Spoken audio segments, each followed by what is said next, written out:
Good evening to you viewers and welcome to this edition of the Fourth Estate. I am Agatha Taire, hosting the show on this 8th day of March, Women's Day. And with the journalists that I have here, we will be discussing many things, including Women's Day. Women's Day is very important for women, and we want to look at the affirmative action that was introduced by the NRM government and how it has helped women, if it has, the successes that we've made so far, the gaps that still exist, and the challenges. We have had some people say it's been women's empowerment at the cost of the male child, and yet we want for us to have an environment where women are safe and where women have a favorable environment and conducive to flourish. We need to have men that support that cause. We will also be looking at the new entrant, the newest person to declare their ambitions to stand for presidency, Brigadier Henry Tumukunde. And yes, Lieutenant General Henry Tumukunde, thank you for that correction. I think I was still living in some years back. Yes, Lieutenant General Henry Tumukunde has declared that he is standing for presidency, and that is a change from what he had said before, that he would be coming for the mayoral bid in Kampala. We want to look at what do Ugandans think about Tumukunde's bid, and will it amount to much? We are also going to look at the KCCA speaker elections that were held recently, where the NRM souped most of the positions, contrary to what has been happening in Kampala, where the opposition has been relatively stronger. We are also going to be looking at, yes, the East African has a new look. The East African newspaper has a new look that is targeting at, winning more audience and viewers. And yeah, its masthead has changed. It has introduced a business section called Money in the magazine, and they want to target the youth and make it a more appealing regional paper in both in all countries. Now they have included Ethiopia and DRC. But with me to discuss all those and more today, journalists, some veteran and very who will enable this conversation to be fruitful. I'll start with Muchibe Riasa. Muchibe Riasa Serunjoji is the managing editor weekend at the Daily Monitor.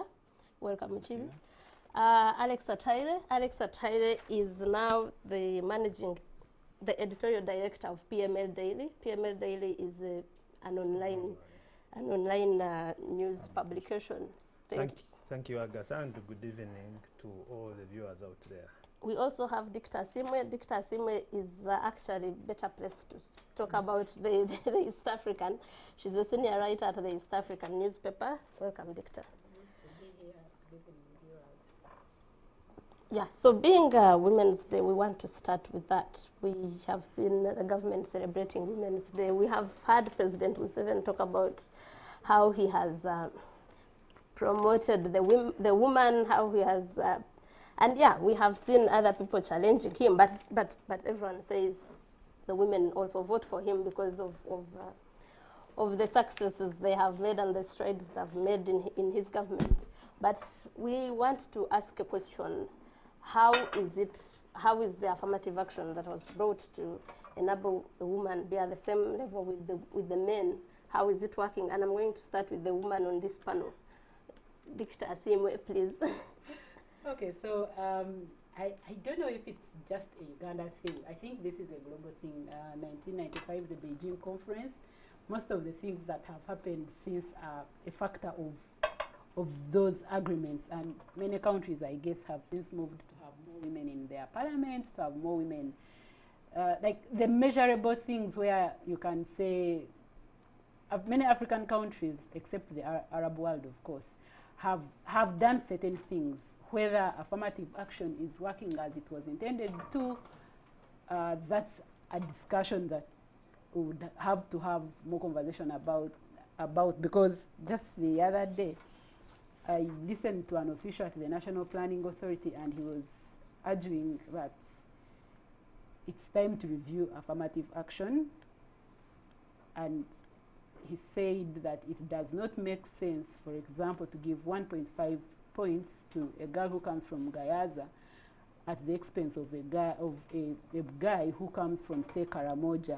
The advantages those two have is, like, the girl at Gayaza faces less challenges than the boy in Karamoja. Of course, the question then becomes, would affirmative action, like the current one for girls, would that solve the problem that we face of having a lack of balance in our education system, where, for example, you have Nakapilipili having 0 students going for A-level? Would having 1.5 solve that problem? I don't think so. So maybe even as we review affirmative action, the thing we need to ask is whether this affirmative action that we have now has worked. Because, for example, since they introduced the need for women members of parliament, it doesn't seem like it has empowered these women to move on and then get higher political, like, it's based on the benevolence of President Museveni for those who become ministers.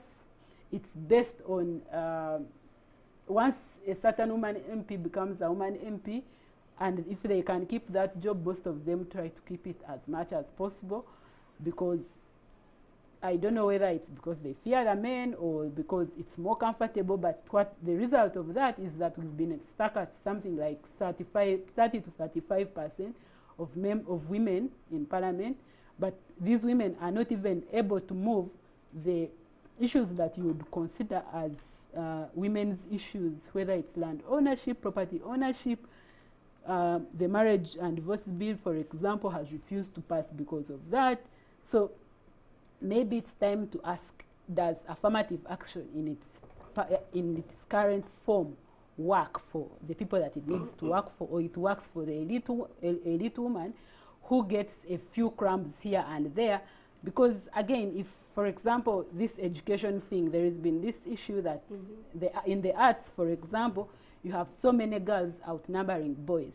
But then the problem has always been that not enough girls are in the sciences.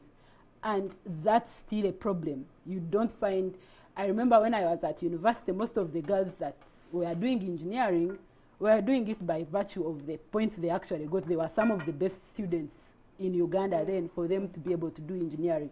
It had nothing to do with the 1.5 extra points that you get to be able to get a course. So the question is, does the affirmative action in its current form work? And if you are a policymaker trying to review affirmative action for people, say, in the village where amenities are lower, would following the model of the affirmative action for women be the best way to deal with the inequalities that we face as a society?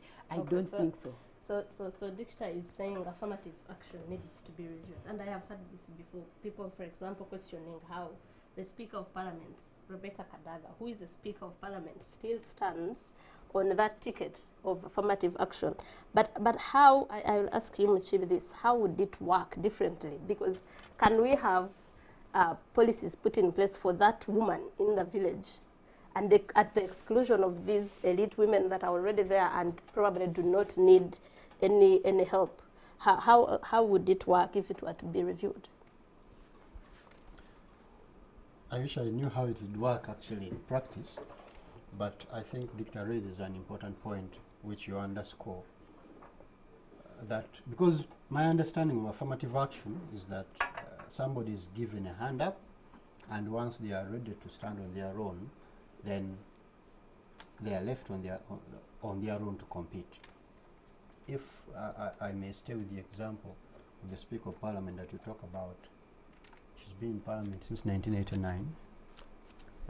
She has already, people have said she'll be unopposed for the Kamuli District Woman MP seat for 2021. And so, I mean, if they could just put limits, and you say, because the Right Honourable Kadaga can compete virtually with any man for any constituency, and she will have the resources, she should have the capability to mobilize, the wherewithal to win. anywhere if she's competing. So if affirmative action, the affirmative action we are talking about, benefits a woman like her and a few others. I heard Stella Nyanzi talking about going to run for Kampala woman MP seat. There are seats for women, directly elected MPs, and Dicta is talking about the numbers of women MPs being stuck at most at around 35%. The issue is, well, you cannot now have limits for that for Nyanzi because she has never stood. But if somebody runs on that ticket for two terms, they have been elected. Why should they? But one could say even Nyanzi doesn't need that at the level she's at. Yeah, Yeah? I mean that would be just moral reasoning because she hasn't benefited from it. But there are people who have benefited from it perpetually. We are just talking about the Speaker of Parliament. You can talk about the NRM Chief Whip, the Honorable Nankabirwa. She has been in Parliament, I think, since 1996 as Chiboga Woman MP. You can talk about Cecilia Ogwa. Yeah. No, Cecilia Ogwa moved. She's now not an woman MP. She moved from a direct constituency to the women ticket. Direct constituency So it's to a like woman taking a step back. No, that's not taking. Oh, So In the context in which Dicta and Elias are raising the issues, it's like moving from the direct constituency, showing that you are at a Yes, level a where you level, can push yes. yourself, and then you come to affirmative action, which you should be, which city you should be leaving to the disadvantaged yes, woman, the yes, woman who is I not. understand. Yeah, So that so was the point, context. the point I wanted to make, to add to that is, I mean, when we converse about affirmative action, we are talking about politicians, and that's a very, very small percentage of women. She's talking about girls who finally make it to university. That's a very, very small percentage of women again. I mean, for you to be able to go to Gayaza, I don't know how many there are, Namagunga and a few other schools, and then be eligible for, to compete to enter university on government sponsorship, you'll be among the minority. The important thing is, I think, for us to ponder is, what does affirmative action mean for the ordinary woman? I don't know, maybe 99%, 95% of the women in the villages who actually work every day and night to ensure that their husbands and children don't sleep hungry, and when they make money, I know a number of them, they will go and borrow. Microfinance institutions like to lend them money because the woman will try and pay it back. I think they are more reliable than men in that regard. Microfinance institutions think so. So how does affirmative action even apply to them? When you talk about such issues on Women's Day today, and people converge in Mbale, every MP, everyone aspiring to do this and whatever, and then you will front the same figures, the same faces of people who have been around metaphorically forever, and then they say, you see how far the women have come, and you see, and you know that actually they have arrived wherever they are, not because necessarily some of them have done great, but because someone may pick pick around and say, you can't have a team that doesn't have women, so you pick this one. If she's pliant, she can do this and all that. okay. So Alex, I want to ask you a question. From what Mchiri is saying, the ordinary woman, as we know, an ordinary woman, for us who even grow up in the village, that's where you find them.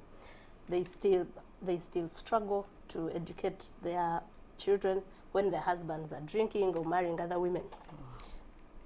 What can you say, what achievement can you give to affirmative women and say the ordinary woman has benefited in this and this way as a result of affirmative action? I think it is a question we need to probe on such a day, because the whole understanding of affirmative action was to give a wider perspective of women, for example, access to economic rights.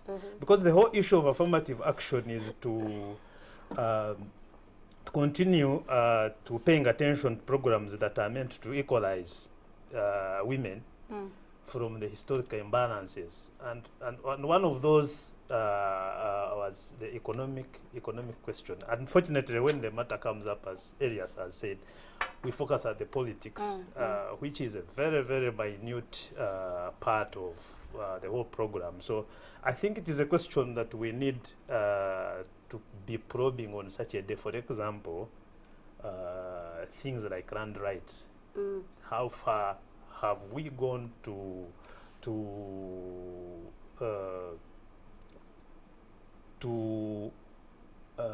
make our systems, our laws friendly to women who ordinarily use land as a factor of production, so that they attain some economic independence. I think on the qualitative issues, deeper issues to do with affirmative action, we have not done very well. We seem to have done very well on dealing with the politics, raising numbers of women who are in elective positions. But when it comes to transferring the economic empowerment to a wider group of women, I think we have not done very well, to be honest. The politics is supposed to be the precursor to some of the things you raise, like land ownership rights. Chibi raises a very important point on women borrowing from microfinance institutions, because it's very difficult for the average woman. If you're not salaried, if you do not have property, it's very difficult for you to go to mainstream financial institutions.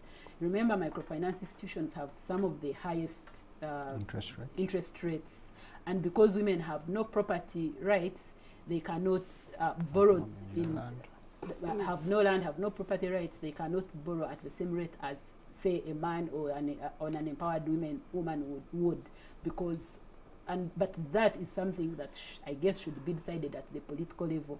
Yeah, there is the bit of culture, but there is also the bit of, at the political level, these things have failed. And as for whether elite women still need affirmative action, I actually think they do. Think about it this way. In newsrooms, for example, you find that about 20 to 20, at least the newsrooms that I'm familiar with, the number of women are anywhere between 20 to 30%. Those are the ones that are in the newsroom working. And I think this is reflected in many other places of work. Of course, the exception is if you go to the market, then yeah, you'll find the informal sector, you'll find a number of women. But in the formal sector, not so many women. So even the elite women need some bit of pushing, and that part of that pushing would come from the politics, the change in cultural norms, and that's not happening. But partly, I guess, is that it's how our politics is structured. It's structured to benefit certain women who do certain things for a certain group of people instead of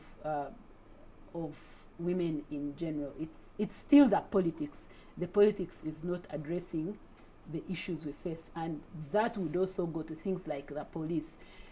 If you go to the police, you will find that, or even on the street, if you're a woman, you have, like, people, because there are not many in that space, you'll be shouted down for just being a woman, whether it's reporting rape, or it's like there is a way you end up being ganged against, that you do not, that men are slightly better off than women in that sense.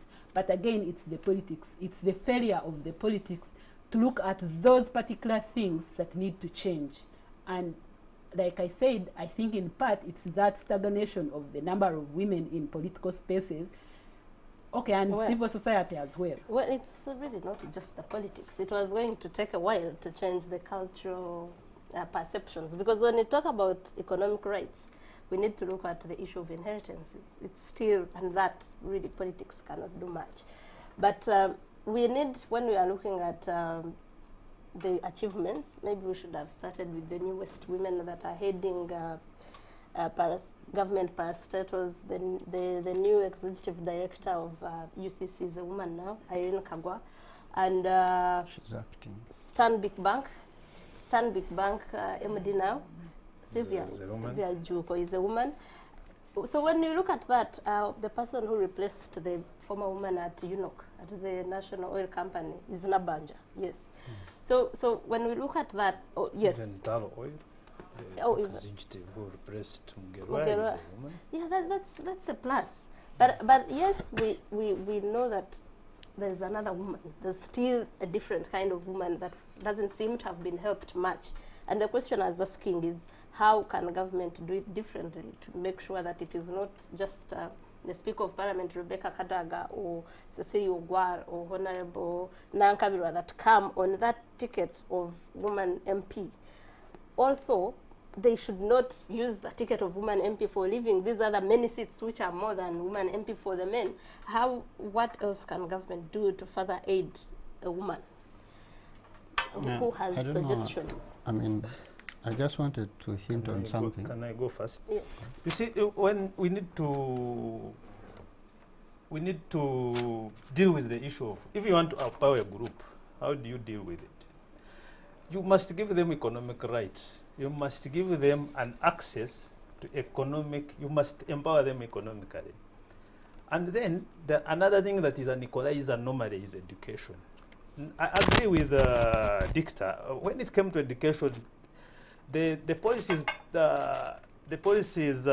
kind of paid attention to the empowering girls to go to university. But what is the issue now affecting the girl child?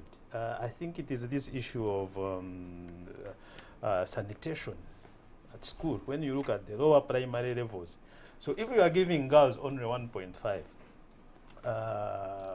points to access university, what are you doing to them at the lower level to make sure that they attend school, stay in school, and excel? So I think we need to kind of deal with our policies to address issues at the grassroots. Issues of economic empowerment and issues of education. That would be my 2 cents on that. Okay, so I just wanted to address an issue that I think has been raised in different words, but what we are talking about is institutionalized patriarchy. That then you'll find sometimes it may not matter that the person occupying the top office is a woman or a man. You're going to encounter an executive who may be a woman but thinks like a man because they were raised in a patriarchal society that believes in certain ideals. And they are not inherently bad people, but they are not sufficiently sensitized as to the challenges, or maybe when they grew up they had a fairly privileged background and they don't understand fully well what are the issues actually that need to be addressed. So the issue I wanted to raise is about, we are talking about politics, we are talking about the policies, and do our policymakers, whether they are men or women, have sufficient information?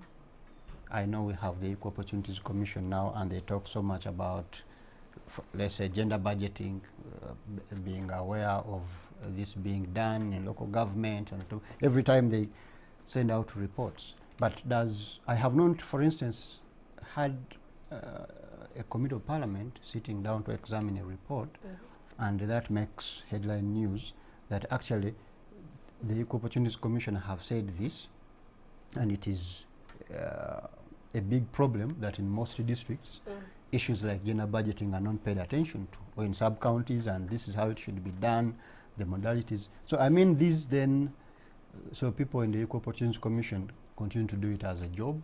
They lament in small press conferences, and it ends there. It never really gets to the table to be discussed as a serious policy item, and in the end we remain where we are. The women who have managed to get wherever they are, they stay there and purport to represent everyone else, whereas not. So I want to go back a bit to what Agatha said about the women who have made it to the top. Education has done that. I don't think it's so much the affirmative action, so to speak, education, because I remember there is a lecturer who used to say that in Uganda, if you want, for example, to get more parents to take their kids to school, take them for a visit to Western Uganda, because you find that Western Uganda sends more of their girls to school than most of the other parts of the country, and some of the prosperity then comes from that.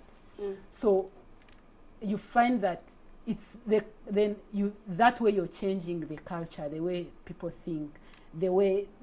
How are you doing that? How are you changing the culture? No, because you see, if most parents will say, "Hi, girl, let her stay home and look after their sister or their younger sibling, because they are girls while the boy is sent to school." So once this, or in Kamuli, I'm sorry, I'm raising Kamuli as an example, they send these girls to Kampala to become house girls. Once this parent understands and try as much as possible to keep the boys in school. I can give you a live example. From Kamuli also? From Bushenyi, you know, my sister graduated, she's a CPA, she's a chartered accountant on Friday. She graduated for CPA, but when she was going to marry in S1, my grandmother, the mother to my mother, came and convinced my mother that don't allow that you a very good child is being sent to Nyamaska, as she called it then. So I think that's the point you are trying to raise. Yeah. So then that way parents learn that a girl going to school is not useless. It has an impact on the family. If, like in future, it pays off for the parents. And then that way, instead of sending the girl to come and do and be a house girl so that they can pay school fees for their brother, you give equal opportunity to both of these, because you do not know who will do better at the end of it all. So I'd like to argue that the current CEOs you see, that's a culture that has evolved, not so much because of the affirmative action, but the affirmative, especially the government affirmative action, because I have to say that there are some affirmative action that I think has worked better. For example, there is it used to be Carnegie Scholarship. Now it's I think it's MasterCard Foundation or something, where universities get particular students from rural areas, from poor backgrounds, to make it into what we call elite women. So you come from not a middle class family like, let's say, mine, but you come from a family that almost had no opportunity at the beginning, but then you get opportunity because they have specifically gone and looked for a certain characteristic.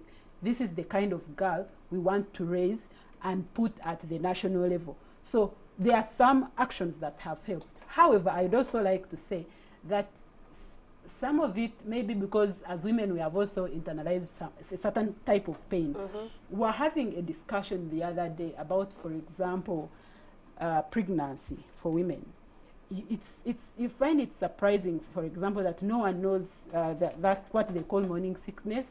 The world over, no one knows what causes it, and therefore there is no cure. Every woman will be told, you know what? Deal with it. Deal with it. It's Okay, something so you have to go through. So we have to take a commercial break, I'm afraid. But I would love us to come back to this issue. Maybe wrap up on the patriarchal society issue that Michivi talks about. Because we have seen that, patriarchy still exists. We have had people say that even those CEOs we are talking about that are up there, that they don't encourage fellow women to grow, that they're actually more mean to women at work than, so I don't know, is it how we are raised that It would be a dangerous generalization. So Yeah, that's We can only say some. what I am There are saying, some great ones. what But there are some examples. what You're I'm right. thinking, yes, because what I'm thinking is that what you say is that these people that are at the top have also been raised in this patriarchal society, so they don't know better to, maybe help others or capitalize on that. But we'll get back to this issue after a short commercial break. Please stay with us.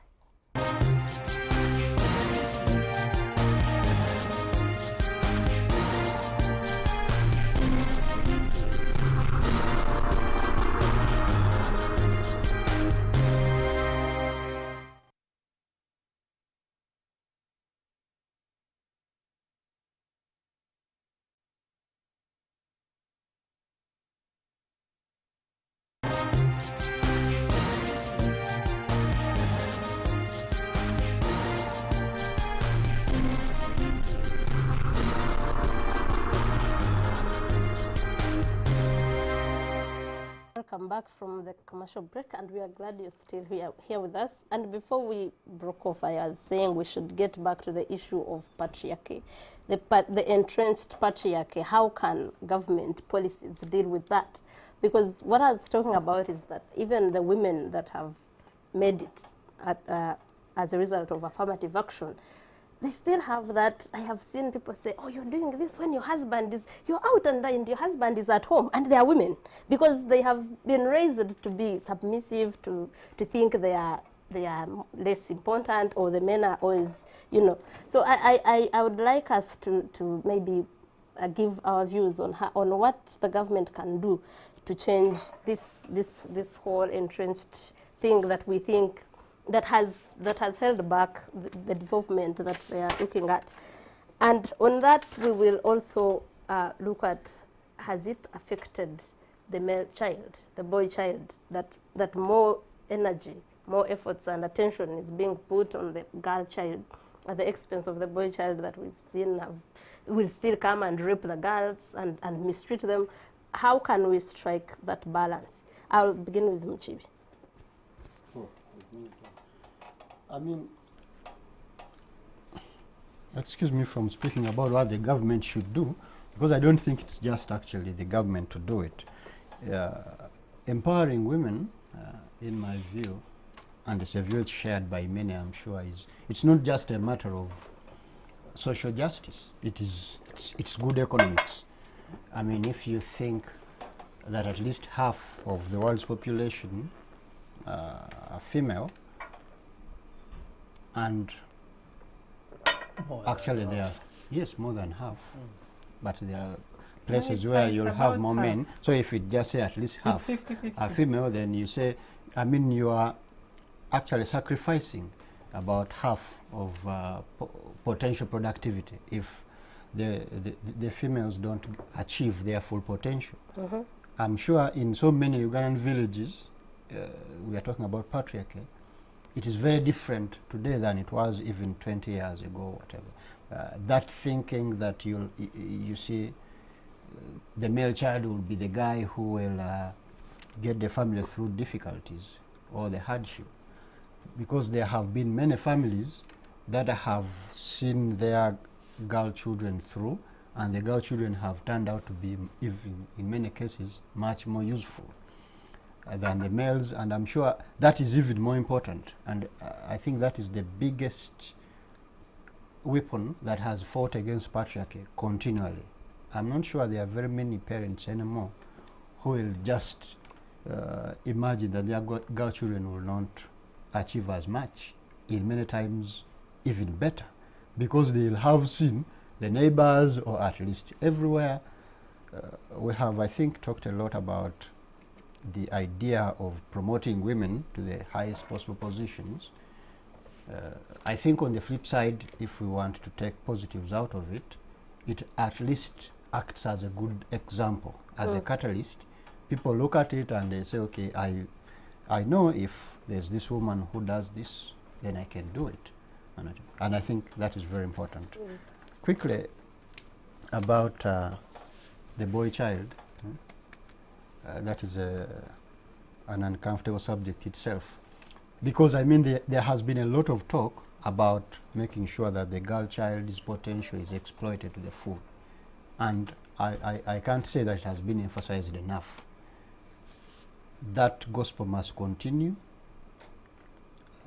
A lot more efforts must be adopted, especially to reach out to the girl children who stand the least opportunities in the most far-flung areas of Uganda, but also in places in Kampala. You're going to find there are so many people with opportunity, but there are going to be those at the lowest rank of society, ranks of society, who really suffer that. So the efforts must continue to ensure that each girl child gets the best that they can get. And then about the boy children, because there are many, if people will just share statistics, okay, boys grow up in villages. In Gulu, I was in Gulu not long ago, so I mentioned Gulu because that's where I was, and Why are you guys apologizing for mentioning places? Yeah, because When did people it will say become- it happens elsewhere and whatever. But the important thing is sports betting. I love football, so I went to see Arsenal play. These days, Arsenal wins. And so I was there and... Oh, did it win yesterday? yes, they won. No, they do it. And you know what happened? You find so many children. They say betting, you don't bet when you're 25 or not. I looked at some of them and I doubt they are not. They are They are even, teenagers. I think they are younger than that. And there are so many, and you find many of them will then be arrested. If you go to the court, magistrate's court, and listen, I have been to a few of them to follow up a few cases, and you see how many boys, young men in their 20s, whatever, they come and the magistrate just reads, the thing is just mentioned, your father remanded, come back on this date, and whatever.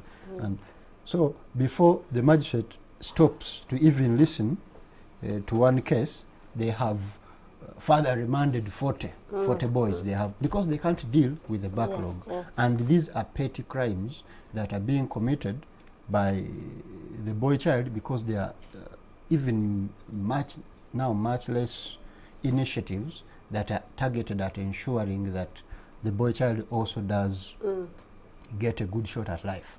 And I think that's the issue that people are talking about. Okay. So Alex, back to the patriarchy, the sentiments that we're talking about. Mchibi says it's not just government that should do something. But what can be done? For example, I have hinted on the cultural issues that we have. The other day, at the fury of at the risk of infuriating the Baganda, there was an issue of the late former Prime Minister Apollo Nsibambi and the will and the status of the daughter in that will. So and you have issues like those everywhere. That where I come from, the parents don't leave any property in their will for the girl children. And the problem is that even these women, there has not been sensitization about these policies that you can actually challenge that because you are being discriminated against. So what more can be done to realize what the objective of this policy was? In summary, I would be comfortable if we paid attention to making our policies friendly and give women to be able to participate and contribute in the economic well-being of our society. Because if we make the policies friendly such that the women are able to participate and contribute, then you have empowered them economically, and then you will get that kind of qualitative effect on the women empowerment movement. What are these issues? Number one, I think, is land rights. Yeah. Number two are issues of inheritance. And number three, access to credit. Yes. Those are the policies as they are now. I don't think they favor the women to have that kind of economic participation, economic contribution, and therefore economic empowerment. Let me add to that list sexual reproductive health rights. Yeah, and then on because you see, for example, right now girls are more likely to get HIV, more likely than boys to get HIV. We have very high teenage pregnancies, which then trap the girls into poverty. We have all these problems. We have women being married and they have children because their husbands want a certain number of children. So notwithstanding what they want. Yeah, so these are issues that, and unfortunately, most of these rules are determined by not just culture but religion as well. Because if you have more than 25% of Ugandan girls getting pregnant before they are 90, when they are still teenagers, you have. But then you have the church saying, no. You cannot talk about contraceptives in schools because it will spoil our girls. These girls are not ready. Mind you, you also have the median age for first sexual encounter is at 16, which means there are girls who get into sex at 12. But somehow the religious groups think telling 12-year-old about contraceptives is what will spoil them, not the fact that they are already participating in two sex. So that I'd add sexual reproductive health. That's something we need to be discussing more because it affects education and so many other things. On the boy child, I think for a long time, the boy child didn't really have responsibility. You were given land and your job was to get married, and then that woman would farm the land. And then you will be fed, and then your kids would grow up and get the land, and this system would continue. So is the issue that those benefits have been... No, those benefits are there, but at this point, it cannot just be a matter of being comfortable where you are at. Because if a boy, you'll hear a number of boys saying, I have my land, my father has enough land, they give me land. So he sort of has no incentive to work hard to be better. While the woman knows that the only thing I can rely on is myself. So that's true. I actually thought women think they can fail to study and then get married, which the no, women because you see, so many can't. girls have grown up in homes where they see their mothers fail to depend on their husbands because of the way that structure is. So emphasis on the boy child, that I don't think is institutional. That's family, that's church, that's wherever these boys are being raised. Someone needs to think about that. Well, make sure you raise a responsible son. Well, I have heard people say that the reason they think the boy child is being neglected is because on crime rate, that the boys are more, perpetrators of crime than girls, and they think it's because back in the families or government is paying more attention to the girls. But I am afraid we have to leave that topic and talk about yes, the presidential bid of General Tumukunde. General Tumukunde has been a center of controversy for a long time, since 2005, when he was imprisoned over his views on radio when he was still a serving army guy.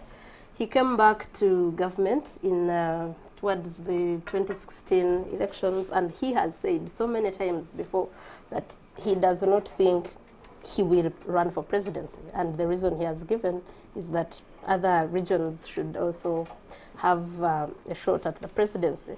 But now Tumukunde is in the news for having written to the Electoral Commission and saying he wants to go and consult. That brings it to a number of two so far that have expressed interest in the seat. The first one being the Honourable Member of Parliament for Chadondo East, Robert Chagulanyi. But we want to ask a question, and mostly people have been thinking that some of these people be in the government where they can change something, things they don't agree with. It's after they are kicked out that they come to tell us that they have been seeing wrongs being committed by this government and they want to right them. So I want to start with you, Alex. What do you think about Tumukunde's presidential bid? You think, first of all, I think that Tumukunde is a formidable character. So this is seen wherever he has been. He has always been in the thick of things, be it in intelligence, be it when he was campaigning for President Museveni. And so he brings the kind of that personality and reflects the ability to handle the big job. Then number two, I think he brings a different dimension to the whole 2021 elections. Just like Bobi Wine has come on stage and suddenly brought a different dimension to the whole issue, to the whole debate about the presidential elections.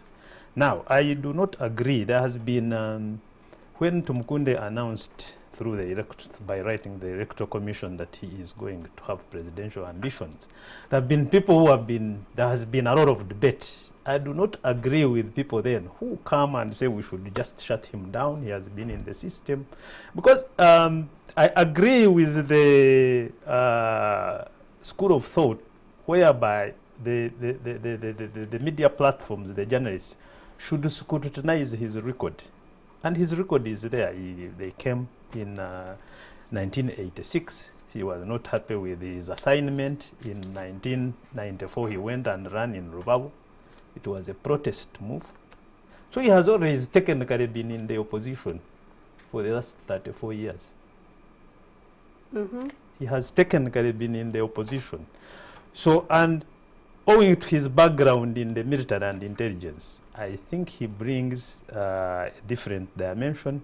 I think we should listen to what he's saying. We should scrutinize his record and wait for the public to. Well, we thought the same about the former Prime Minister Mambaz, but Mchibi, what do you think about Tumukunde's bid? That's a very broad question. Yeah. Maybe just a little bit. I have listened to General Tumukunde. He has had quite a number of interviews since just this week ending.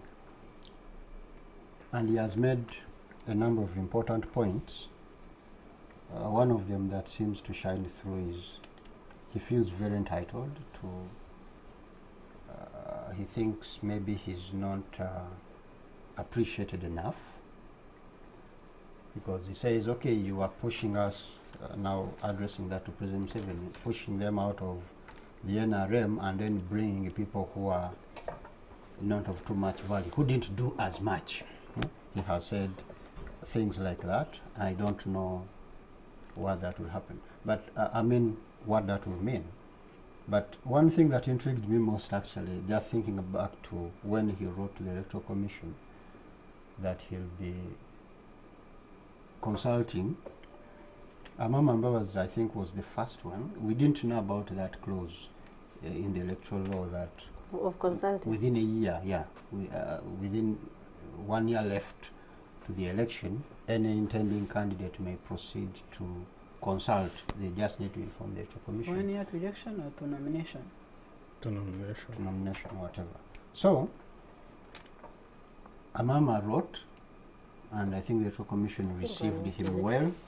And General Tumukunde was one of the people who were there to ensure that he doesn't consult. in Mbale, Mbale was too much of a success that they ensured that sorority did not happen. And General Tumukunde was always mentioned and everything. And so, I mean, and people have been very quick now to point this out. That Tumukunde has a record that is going to be scrutinized, as Alex says. There are some interesting things to it. If we just stick just by his problems around the change of the constitution for President Museveni to continue, remember he made very serious statements, and I think he had a lot of people in the public support him. Saying because the idea, the point of departure was whether the MPs would now vote publicly, open voting. They wanted to change that clause, and Tumukunde opposed it. I remember listening to him on radio. Many viewers might have forgotten, some might not know. I mean, he comes and says this cannot happen because it is dangerous, and it made all the sense in the world. He was forced to resign from Parliament unceremoniously, as he said later. He actually went back to the Speaker of Parliament, then secondly to say, I did not resign. I wrote whatever I wrote under duress, and I recant. In fact, court confirmed that he didn't resign. No, he said he recants. He didn't resign. Resignation, but it happened. I brought that out just to show. And before that, let's say in 2001, Tumukunde had been a very strong enforcer against Kizza Besigye's first bid. So he knows how the system works. He knows how the system that is led by General Museveni reacts to bids like that. So when he came out to say, I am going to consult, he has seen what has happened with Kyagulanyi. Kyagulanyi cannot go anywhere. You have only talked about General Muntu. There's another person. I've not talked about him. No, I talked about Kyagulanyi and Tumukunde. But there is Moses Byamjisha. Who has already He wrote to the Electoral Commission. They told him proceed. And he I has think about over 20 people have said they want to run.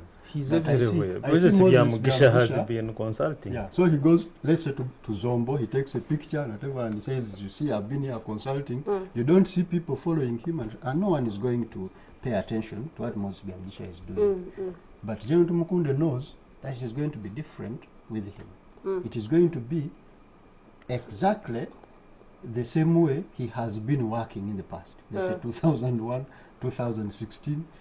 They are not going to let him go anywhere and do what Amama couldn't do, what Chagulanyi doesn't do, what Kizza Besigye cannot do. And so basically, that is my very quick reading of his work.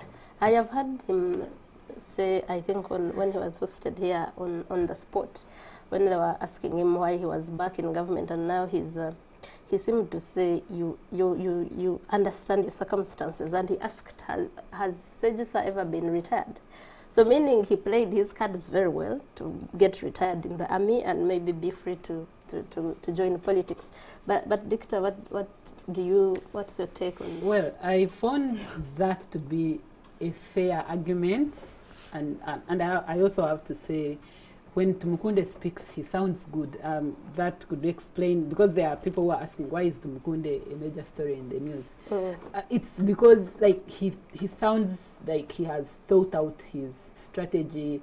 Whether it will work, that's another issue. But he sounds like he has thought out his strategy, what he needs to sell. You think that's why he's a big story in the news? I want to think so, because I mean, Tumukunde, you have to remember, is a guy who, if he does not want to say anything, he will never talk to the media. Like he will be in government. My mama was like that. The point I'm making is that Tumukunde is generally a user of the media. He only speaks to them when he needs something out of them.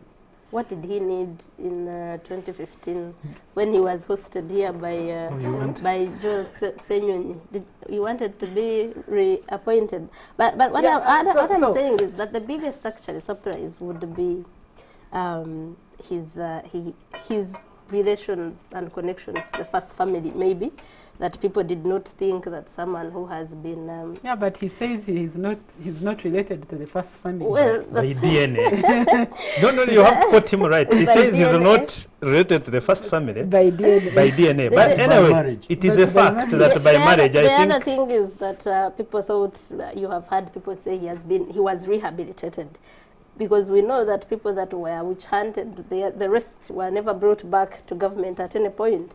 Maybe Museveni would plan to bring him back to cabinet at some point. So I think the surprise is centered on that, and also on what Muchibi says. Muchibi says he has been in this system. In 2001, he was the one making sure Besigye does not. He was the move one around. naming people in In Bukumbi. 2016, Let's put it clear. in 2016, I think also Kamara asked him the issue of the chopper that he landed at the venue that the former Prime Minister Mambas was supposed to campaign at. And he denied it, but didn't say why. He said, oh, I didn't know he was supposed to campaign there. So the surprise comes from that he knows what the system can do, what it is doing and what it has done to others before. Yeah. What makes him think he can differently and that's the tackle that point challenge? I was getting to, that has made it for many people. That's why they think he's doing it for attention, so that he can be rehabilitated again, if I want to use the word you used. that explains the argument that people have been making, that he's not serious, he just wants back in and he's only complaining. But we also have to give him the benefit of the doubt, like But Alex when said. has he been in? I will disagree with Dictor. When you put Tumukunde's record to proper qualitative analysis, you will see that technically he's been having opposing views since 2003. I think that record has to be brought out and scrutinized. I don't think he supported the amendment of the Constitution of 2005. And he was he was a serving army officer. I think that you have to give him credit for that. Yeah, but Then number two, Do we also give him credit for making sure other presidential candidates do not campaign and you also mobilize have to support? ask, No, I mean, you see, and then he had to resign from the army, and you have looked at the record, the manner of his Exactly. resignation from the army. He did not even write to the Speaker of Parliament and say, I From the resign. army He said, I point have from- been from ordered, the army I seat have in been Parliament. called to a meeting, which chaired by the commander in chief, and was given a 12-hour ultimatum to write to you and say, I have resigned. It was on a piece of a paper, with a pen, written on, I think, on a Sunday or something like that, or a Saturday. Now, so I think he's somebody who has held proper alternative views to the system.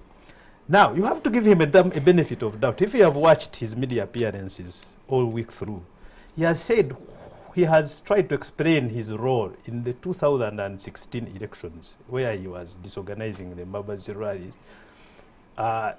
because he realized if he remained a serving army officer, he would never have an opportunity to express his views, to express his ideas. So I think he dangled the carrot and got a certificate of discharge.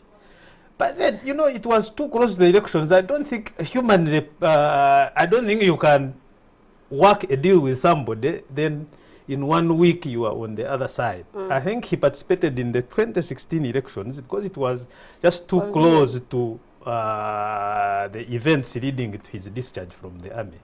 But I think after some time, he feels liberated enough now to go back again. Yeah, that is what I wanted to talk about. Yeah. Because he said now that those were his tactics. And Which the army, makes sense, right? The army, how many soldiers do we have? Makes a lot of sense. 40,000 or something like that. I think we'll have a few thousand officers. So what he was doing, there should be a few hundred officers who are ready to do it.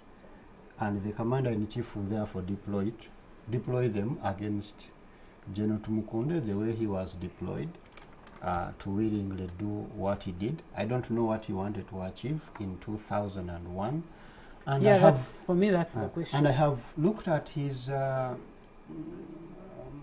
posture, the posture he has adopted, saying, you see, I am now here, change-seeking individuals should join me. There have been people who have been fighting in the arena he's entering for a very long time, and he now, I saw him somewhere saying they have not been doing enough. I think Mchibi should hold that point, and we first go for a break.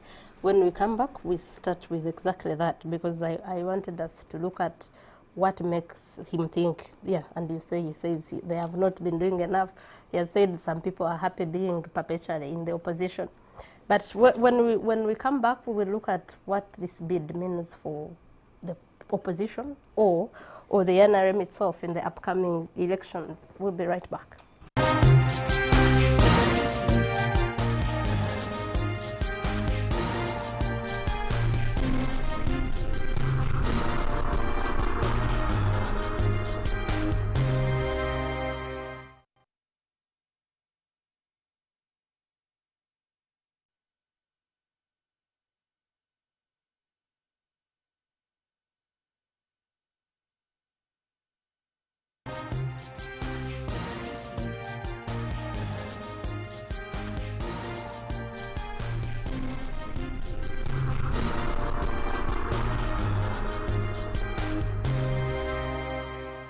Welcome back from the break, and we are glad you're still with us.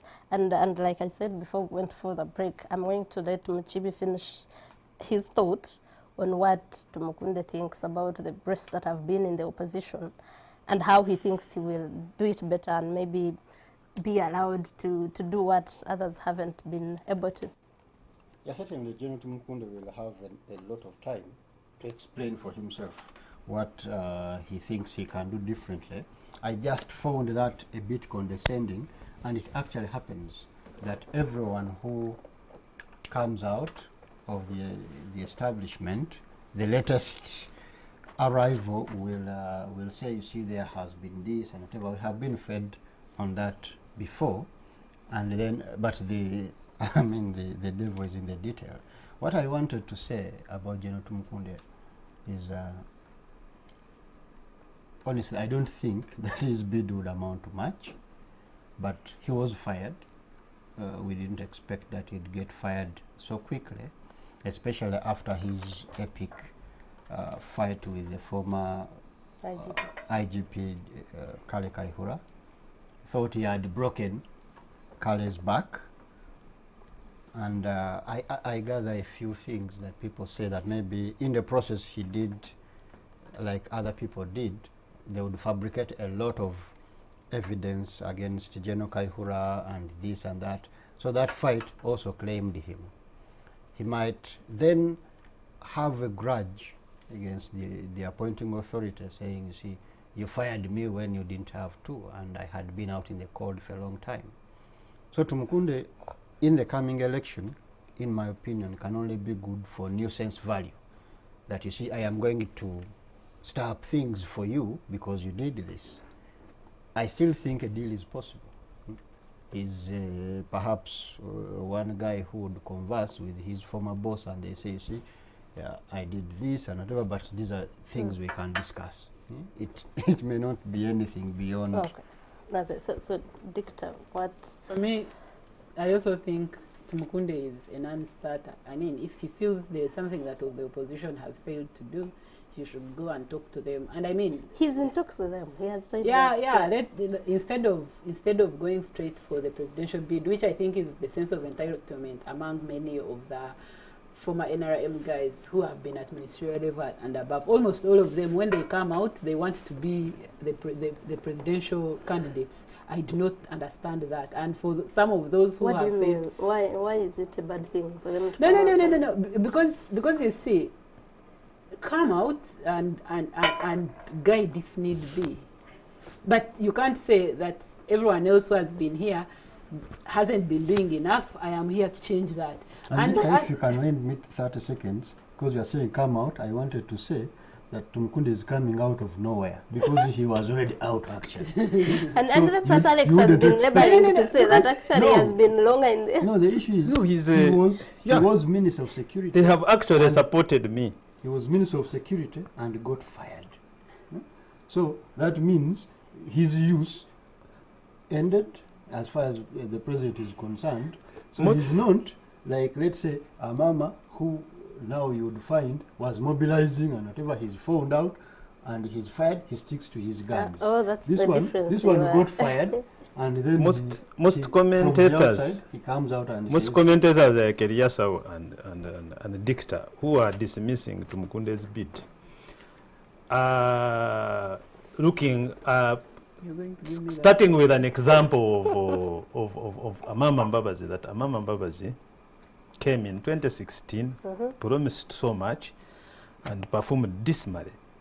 What they do not say, we are already saying here that the devil in the detail. When Amama Mbabazi's bid came to the fore, now, the establishment, including his friend President Museveni, concentrated so much on stopping the Mbabazi threat. It constantly gave the other change proponents, most especially the biggest beneficiary was Besigye, to mobilize.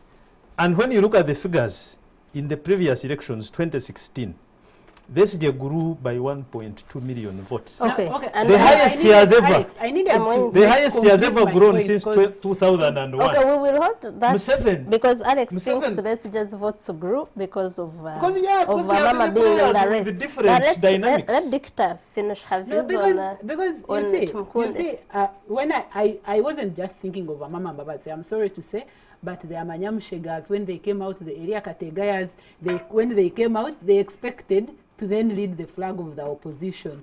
And because they did, some of them returned to the NRM, some of them retired back home. It's a culture. When they've been senior in the NRM, they think they are big enough to retirement is a very good culture. You should be able, yes, to applaud them for retirement.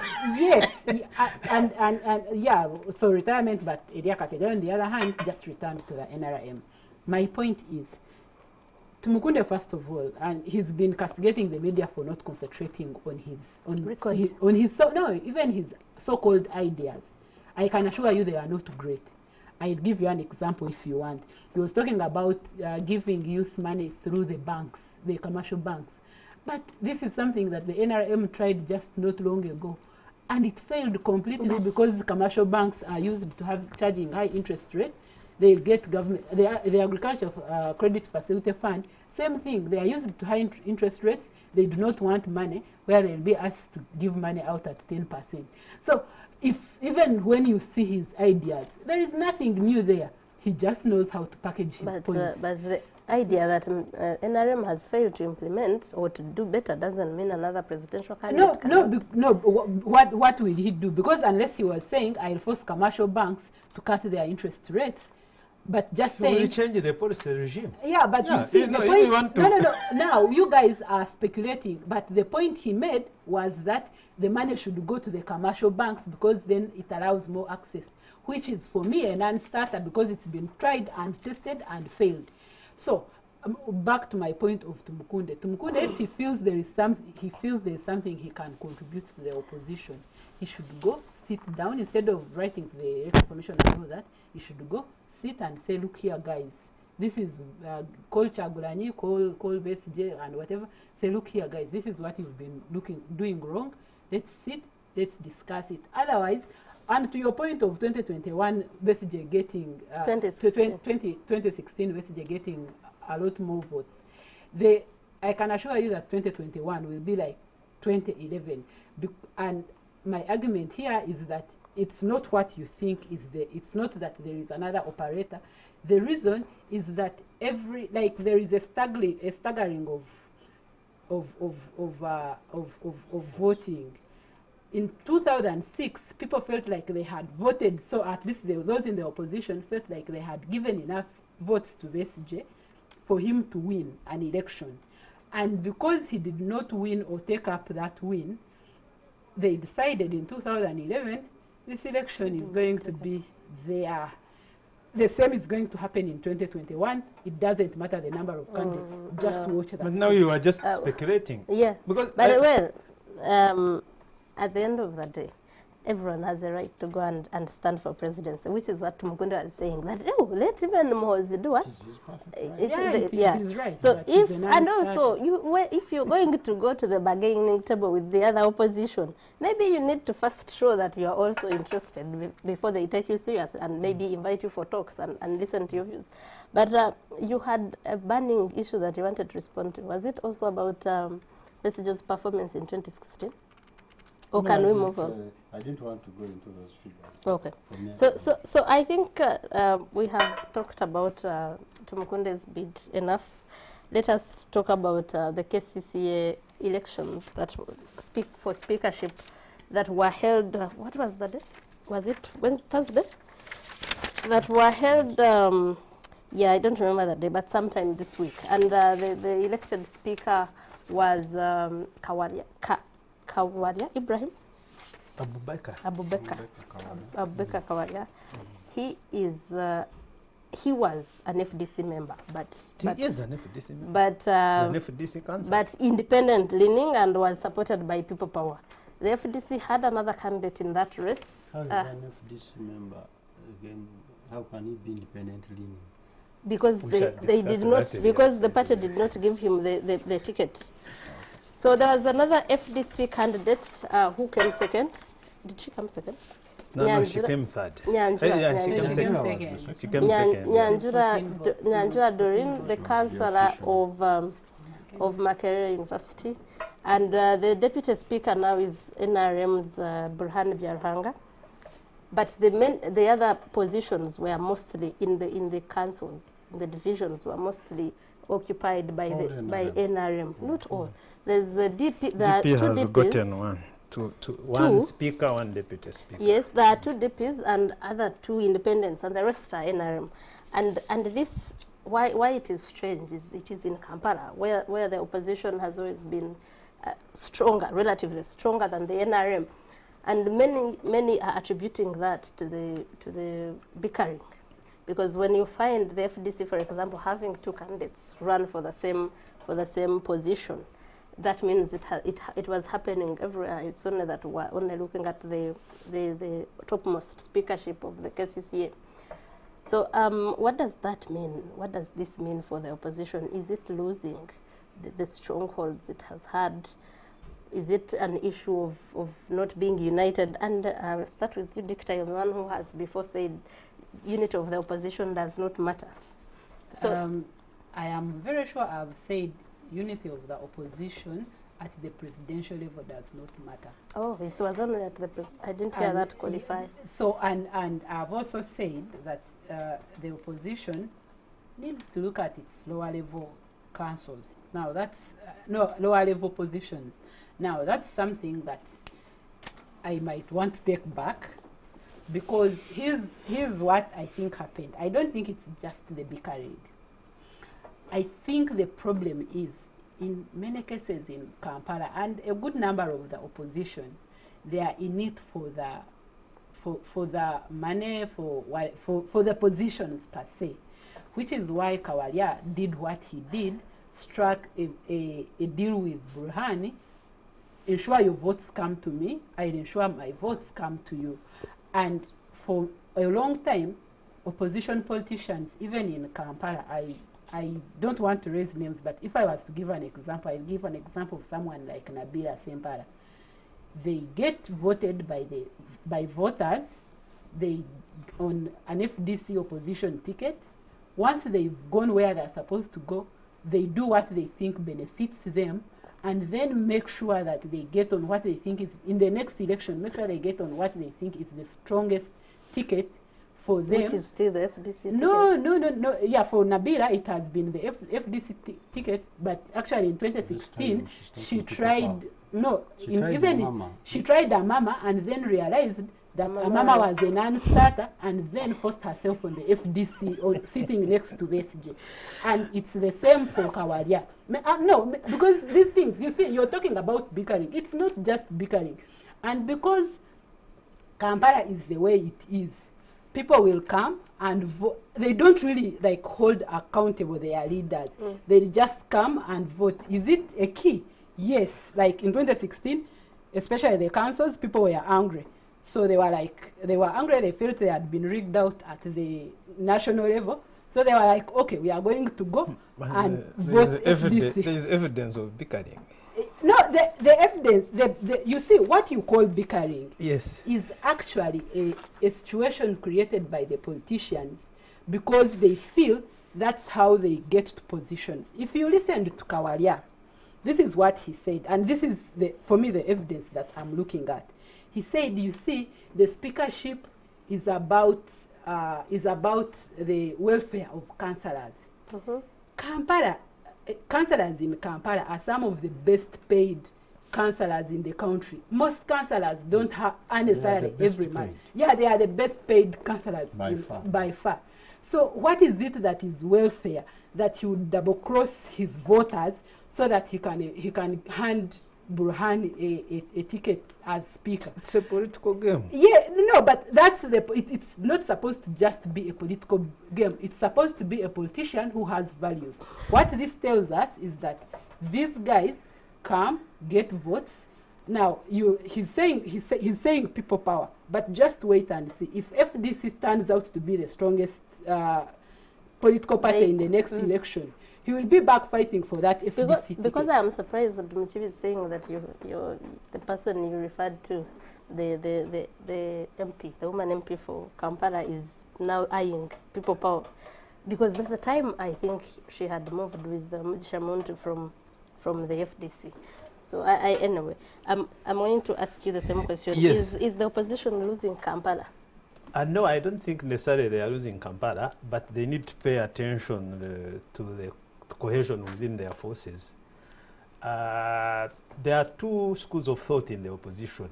There's a group that is very, very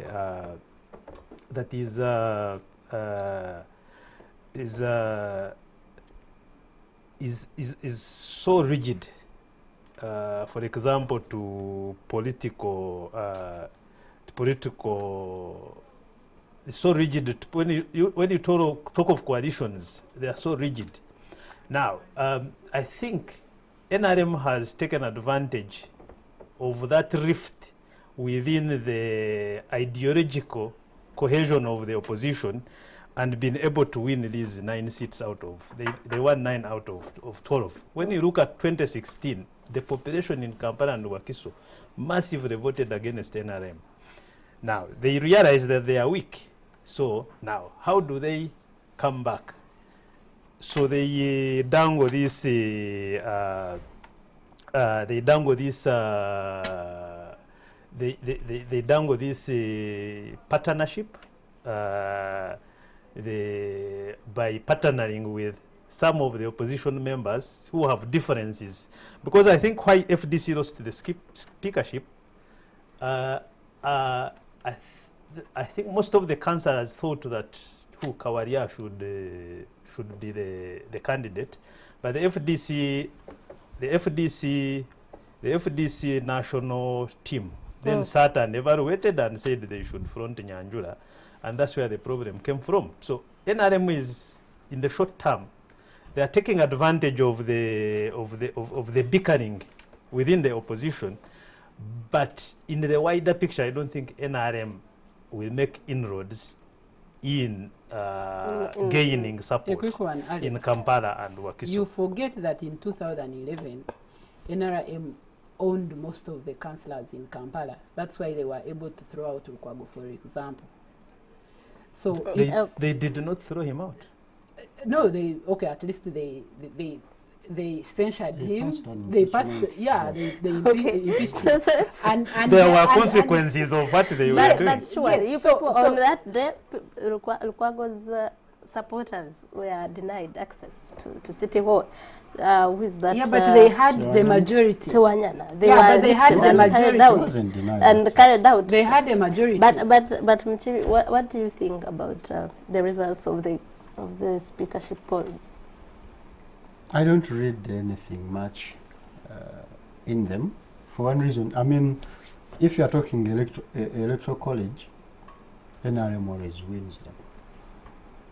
You'll have had in their attempt to throw out Lukwago, the issue has always been one, how do we get the council to elect the mayor? Because they know then even if you have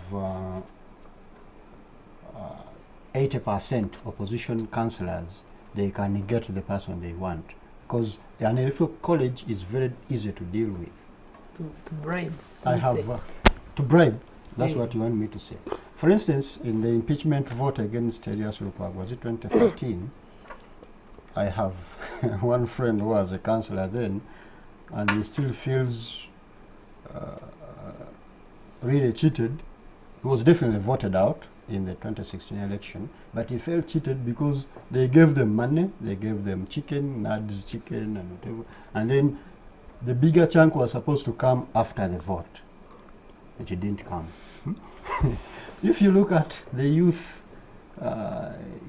MPs, if you want to look at any electoral college, workers and whatever, NRM will always have them. So it doesn't even mean anything that the councillors will sit. It doesn't matter whether, and this is a secret ballot. You know how President Museveni knows how to deal with those things. He says vote in the open in Parliament, and that is one issue that Tumukunde was fighting over in 2005. Here, you are going to be FDC, it won't matter, but they are going to tell you the deals are usually structured in such a way that there will be a payment up front, but the bigger one comes after you have voted, and the results are Showing now. that You are talking about an election that is coming. This election came, the mayoral, the speaker elections, they came very close to the next election. And that's the time when now interests get realigned. People are looking at, how do I get re-elected? And they are looking at, of course, they have to have money to get re-elected. So if you want to manipulate an electoral college using money for somebody who has about a year left to go to the polls, that is the best possible whatever. I want to assume that that happened. But in the bigger scheme of things, I also wanted to talk about, for instance, the Yala members of parliament. FDC has the biggest single block of opposition MPs in parliament, but it doesn't have a member there. Because, again, it's the electoral college. And NRM will say, this will not happen. And for a long time, the fight has been against FDC. They can ally. You can send DPMPs, no problem. You can send a UPC MP, but not an FDC. So that is just a continuation of that. And many of the councillors, if I may predict, what will happen in the next election, many of the councillors, because I know people in Ajana Nkumbi have come up with lists. Yes. These are the people who didn't vote and whatever. They're going to be reported to the voters.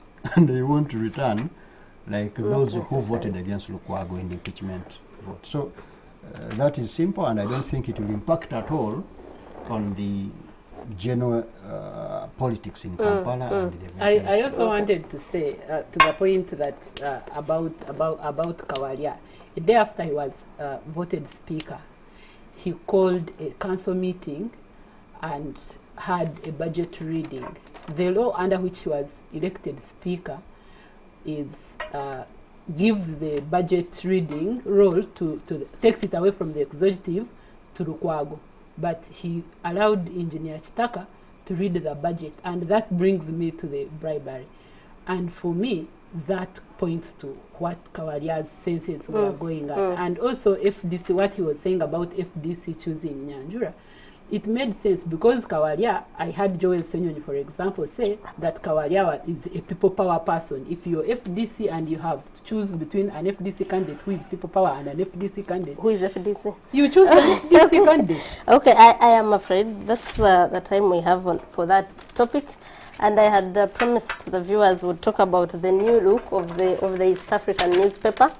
And yes, the paper has undergone changes like other media outlets are doing to keep up with the trends. People are preferring social media to traditional media. So if you want to remain relevant, you have to change the outlook, have more visuals. We have been told Ugandans are bad readers. So they have more visuals now, more graphics, more illustrations. And yes, they want to cover more of the region, cover more of Ethiopia and the DRC, who are the neighbors of the East African community. And I want to have the seniorist of all of us here talk about the change in the look of the paper, and if that will. I think looking at paper came out last evening. Looking at it, I think they have done a good job releasing it from the, when you look at the masthead, from the conservative font to a more liberal and flexible font. I would say in our speak that it is a regular font. When you look inside with the visuals and the way they are playing the pictures, it is easy on the eye. And it is pleasing that they will expand their coverage to pay more attention to Ethiopia and DR Congo. So in terms of content, the reader will be getting some more. They have a new magazine, I think Money, which will look at what does the editor say? We look at the issues of finance and then simplify them. Business news. And yeah, I think all around it is a good product so far. Yeah. But in product speak, in newspaper speak, they say that content is always king. Content is always king. So I think the editors will have to pay more attention to the quality of the content. How it is dressed sometimes may not be the issue. I think they need to continue doing well, as they have done in the last 26 years. Okay. That's all I could say. And Dicta? Well, so they promised more graphics and more pictures. And more visuals, yes. More visuals. Actually, when you look at the paper, it's the same pictures. It's just that this is the first one. Maybe. Yeah, and that's the point I was going to. That I hope that when they next go to the next issue, the pictures actually increase. But if you look at the pictures now, it's just that the paper is shorter, So the pictures look more, but it's, from what I can see, it's the same picture. So it's important that they remember what their the value to this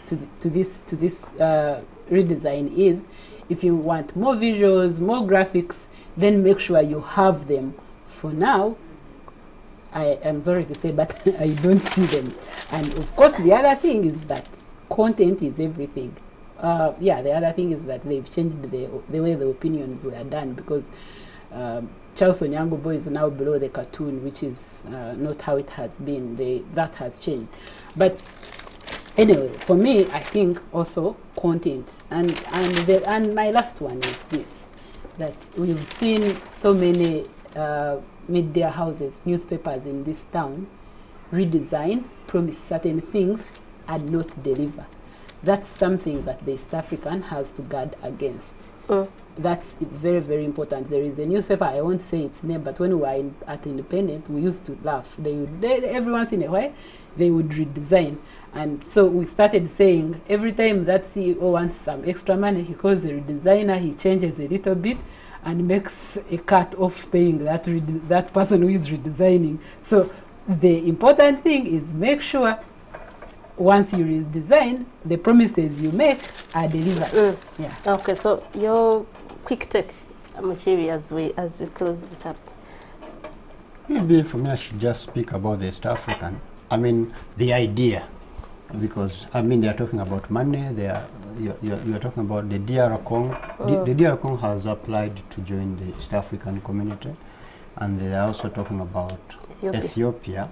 Of course, that is to add it to South Sudan. The other six. The other six, which we should mention: South Sudan, Uganda, Kenya, Tanzania, Rwanda, and Burundi. And I mean, that is, if you have one newspaper that covers that entire region, it should be very interesting for people who, because we are talking about the East African community, the Common Market Protocol. People are talking about possibilities for to do business, and the East African does focus on what is happening in all of these. If somebody can just pick up the newspaper to say that I am going to read this and this is what I want to do, and most of the borders have now been put down, I think that is important for us to underscore. Okay, this is all the time we have for today. Thank you, ladies and gentlemen, for having fruitful discussions here. Thank you very much, viewers, for staying up and watching the show. Thank you, production, for bringing this show to the viewers. And from us, it's a good evening and good week ahead. Thank you.